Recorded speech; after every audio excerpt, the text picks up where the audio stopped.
Hey guys, welcome back. In this video we're going to look at the user settings. So some of the controls that you can apply to each individual user. I would recommend that if you haven't already watched the add import users video, then you do that first before continuing, because then this part will make sense. So to access a user's settings, in the admin panel we click on the start button, come up to customer manager, and then we do a search for the demo customer. Click through on the customer ID and then along to the users tab. Okay, so we have 4 users within this company. Let's start by clicking through on this user here, Darth Vader. So we click through on the user ID to go into that customer record, and then to view how the current user settings are set up, you just click on the user settings tab. So we can see that this user is allowed to access cost centers, departments, addresses, is allowed to order, and then has a whole bunch of disabled symbols set for things like contract lock.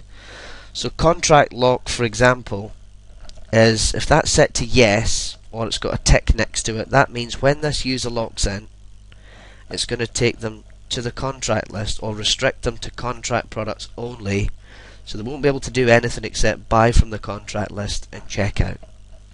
Order pad lock's exactly the same thing, except it applies to products within the order pads. Authorized contract only, if that's got a tick next to it, that means that when this user places an order and that order contains contract items only, the order will go through just fine. However, if this user orders a mixture of contract and non-contract lines, then it will kick in and send the order for authorization to the assigned approver, which we'll cover in a second. Do you want to hide the contract list? So when they're looking at their My Account menu, you can take away the contract list option. You can also take away the wish list and a few other things, so just reducing that menu and making it more succinct if you want to do that. Is this user assigned a specific cost center as default? And then on the right hand side you've got a whole bunch of additional controls and budget controls as well. So things like maximum total order value for this user. So you could say something like, this user could spend $500 in any single order, or $2,000 every month, and if they breach that, then send the orders to the approver, the assigned approver. Okay, then we've got things like orders require approval. If that's set to yes, or it's got a tick next to it, then that means that every order this user places, regardless of the value or anything else that's set up, will be sent to the approver for approval. Do you want to enforce a cost center choice? So again, when the customer's checking out on the front end, do you want to enforce them? Do you want to make sure that they have to select cost centers with it before checking out? Do you want to lock them into the group wish list? Do you want to lock them into the requisition pads? And that kind of works in exactly the same way as contract lock does. Who's their approver? And do their orders require additional approval? And do they have an assigned department? So to edit any of these fields, all you have to do is click on the Edit User Settings button. And so it's going to bring you up a whole bunch of yes and no boxes. I won't go back through these because we've just discussed them all on the front end and what each one means. But it's literally just yes or no for each one. So as an example, I'm going to say that this user is not an administrator, they're a requester, and that all their orders require approval. So if I go to come further down, orders require approval, yes, and the approver for the orders is Steve Jobs.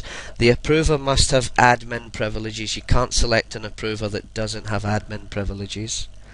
And I'm going to give this customer a default cost center of 9,000 and a default department of department 1.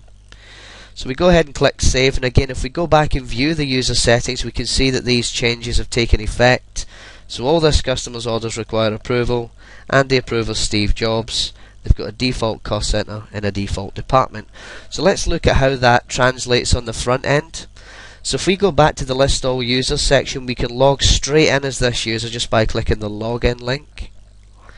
So we want to go ahead and add some product to the shopping cart. And we want to proceed to checkout. Select the billing and shipping address. Select the shipping options and the payment options.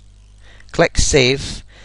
At this point I would want to add a line reference, select a PO, can do a whole bunch of stuff at this point here, and then I want to go complete my order, and it's going to say your order's not been authorized, it requires approval, because that's what we asked the system to do.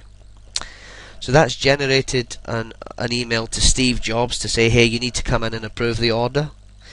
So he would log into that account. So if we come out of here and log back in as Steve, just to show you how the workflow is managed. So let's log in as Steve, and Steve's going to see an order, if we go view all orders, that has a status of awaiting approval.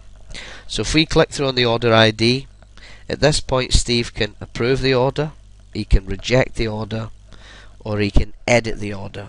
So just for the sake of getting through the video quickly, I'm just going to go ahead and approve the order, and that's done. If we go back and view all orders, we can now see that that's changed from status awaiting approval to new order, and at this stage, and only at this stage, it's going to generate an order confirmation email for the dealer. So that's an example of some of the workflows, some of the things that you can set up against users. Hope that made sense, and we'll see you again on the next video.